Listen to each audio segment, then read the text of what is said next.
মেয়েরা ঝগড়া লাগলে বলে প্লিজ আমার বান্ধবীর গায়ে হাত তুলিও না, আর আমরা ছেলেরা ঝগড়া লাগলে বলি তোর বুকে দম থাকলে আমার বন্ধুর গায়ে হাত দিয়ে দেখা।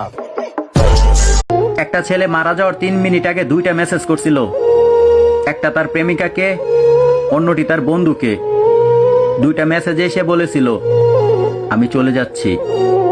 মেসেজের উত্তরে প্রেমিকাটি বলল তুমি কোথায় যাচ্ছ? আচ্ছা ঠিক আছে যাও, পরে কথা হবে। অন্যদিকে তার বন্ধু মেসেজের উত্তরে বলল আরে শালা একা কোথায় যাবি, তুই 2 মিনিট দাঁড়া, আমি এখনই আসতেছি। বন্ধুত্বের কাছে ভালোবাসা আজকে আবারও হাইরে গেল। কাজল কালো ওই দুটি চোখ, ও চোখে জাদু আছে, চোখের আড়াল